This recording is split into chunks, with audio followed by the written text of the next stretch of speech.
Hey guys, hari ini aku mau ngobrol sesuatu yang bisa jadi titik balik buat banyak perempuan. Kita sering dengar kata-kata kayak, udah, perempuan itu cukup di rumah aja. Ngapain sih kerja keras, kan ada suami.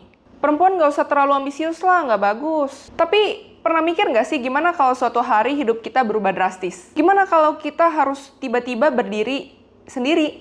Seperti yang kalian tahu, aku ngalamin itu. Setelah Colvin pergi, hidup aku tiba-tiba jungkir balik. Gak ada lagi sosok yang biasanya aku andelin. Aku harus bangkit dan ngurus semuanya sendiri. Keluarga, bisnis, sampai hal-hal yang sebelumnya mungkin gak pernah aku pikirin. Di titik itulah aku sadar perempuan harus mandiri. Dan mandiri itu bukan cuma soal uang, tapi juga soal mental dan emosi. 1. Mandiri secara finansial. Banyak perempuan yang masih mikir kalau urusan keuangan itu bukan tanggung jawab mereka. Tapi percaya deh, punya penghasilan sendiri itu bukan cuma soal uang, tapi juga soal harga diri dan kebebasan. Mandiri finansial itu bukan berarti harus menjadi pengusaha besar atau punya jabatan yang tinggi. Tapi kita bisa mulai dari hal kecil. Misalnya 1, punya penghasilan sendiri. Sekecil apapun itu. 2, belajar investasi dan kelola keuangan. 3, nggak tergantung sepenuhnya sama orang lain dalam hal finansial.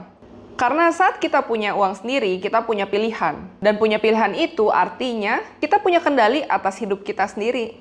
Lalu yang kedua, mandiri secara mental dan emosional. Seringkali kita takut ngambil keputusan sendiri karena kita terlalu terbiasa bergantung sama orang lain. Tapi gimana kalau tiba-tiba kita harus menghadapi dunia ini sendirian? Mandiri secara mental itu berarti berani bilang enggak ketika sesuatu nggak sesuai dengan nilai kita, berani mengambil keputusan buat diri sendiri tanpa takut penilaian orang lain, dan berani mencintai diri sendiri tanpa nunggu validasi dari siapapun. Karena dunia ini kadang keras banget sama kita. Tapi kita juga harus lebih kuat untuk melindungi diri kita sendiri. Aku tahu perubahan nggak mungkin datang dalam semalam. Tapi kita bisa mulai dari hal yang kecil. Jadi yuk, mulai sekarang, bangun pagi dengan tujuan yang jelas. Cari sesuatu yang bisa bikin kita berkembang. Nggak perlu langsung lompat jauh, yang penting konsisten.